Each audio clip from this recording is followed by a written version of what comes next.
बिहार लोक सेवा आयोग की बीपीएससी 70वीं प्रारंभिक परीक्षा 2024 विवादों में है। अभ्यर्थी लगातार इस परीक्षा को रद्द करने की मांग कर रहे हैं। जैसे जैसे तस्वीरें सामने आई, आपने देखा होगा कि किस तरीके से अभ्यर्थियों के हंगामे के बाद जब पुलिस उस पूरे हंगामे को कंट्रोल करती है तो दबादब लाठियां चार्ज करती है। अभ्यर्थी लगातार इस परीक्षा को रद्द करने को कह रहे हैं, लेकिन सरकार है कि टस से मस नहीं हो रही। इस मामले में प्रदर्शन के दौरान लाठीचार्ज हुआ, जिसको लेकर काफी हंगामा मचा। इसमें राजनीतिक दल और नेताओं की एंट्री हो गई है। चारों तरफ से सरकार की घेराबंदी के कारण बीपीएससी अभ्यर्थियों को बल मिल गया है। वो आंदोलन तेज करने की योजना बना रहे हैं। ऐसे में साल के आखिरी दिन आपको बताते हैं बीपीएससी अभ्यर्थियों की अगले साल के पहले दिन यानी 1 जनवरी को लेकर प्लानिंग क्या है और वो क्या करने जा रहे हैं, और क्या वाकई बीपीएससी 70वीं प्रारंभिक परीक्षा कैंसिल हो जाएगी। बिहार लोक सेवा आयोग की बीपीएससी 70वीं प्रारंभिक परीक्षा के अभ्यर्थी अपनी मांगों को लेकर 1 जनवरी को मशाल जुलूस निकालेंगे। इसके अलावा उनकी योजना सड़कों पर उतरकर इस आंदोलन को और तेज करने की है। बीपीएससी अभ्यर्थियों के इस आंदोलन को कई छात्र संगठनों का समर्थन मिल रहा है, जिससे ये पूरी मुहिम और तेज होने के कयास लग रहे हैं।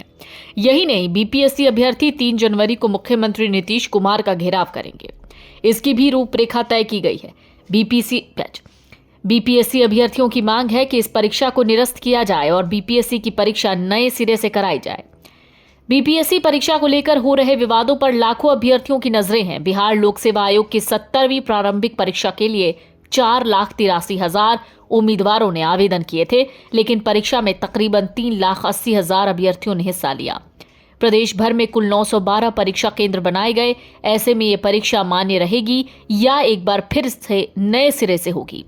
बिहार लोक सेवा आयोग के इस फैसले पर लाखों युवाओं का भविष्य टिका हुआ है।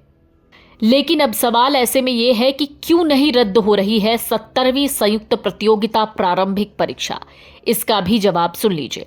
बीपीएससी ने अपनी आधिकारिक वेबसाइट पर बयान दिया कि बापू केंद्र को छोड़कर अन्य किसी भी केंद्र पर परीक्षा का आयोजन दोबारा नहीं होगा। परीक्षा नियंत्रक राजेश कुमार सिंह के मुताबिक आयोग किसी भी केंद्र की परीक्षा के संबंध में संबंधित जिला पदाधिकारी के माध्यम से प्राप्त प्रतिवेदन और अन्य प्रमाणों के आधार पर परीक्षा रद्द करने या फिर से आयोजित कराने का निर्णय लेता है।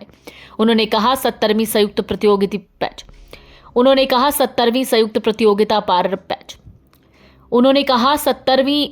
प्रतियोगिता प्रारंभिक परीक्षा को फिर से आयोजित करने के संबंध में किसी भी जिलाधिकारी के माध्यम से प्रतिवेदन नहीं प्राप्त हुआ। यहां तक कि किसी भी अन्य माध्यमों से परीक्षा रद्द करने के संबंध में कोई प्रमाण प्राप्त नहीं हुए हैं, जिसके आधार पर परीक्षा को दोबारा आयोजित करने का निर्णय लिया जाएगा।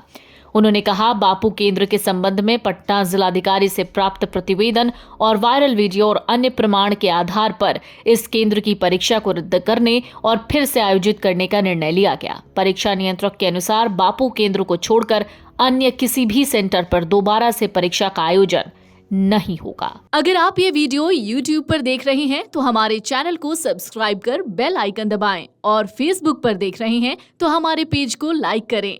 8 मिलियन प्लस सब्सक्राइबर, आपके इस भरोसे के लिए बहुत धन्यवाद।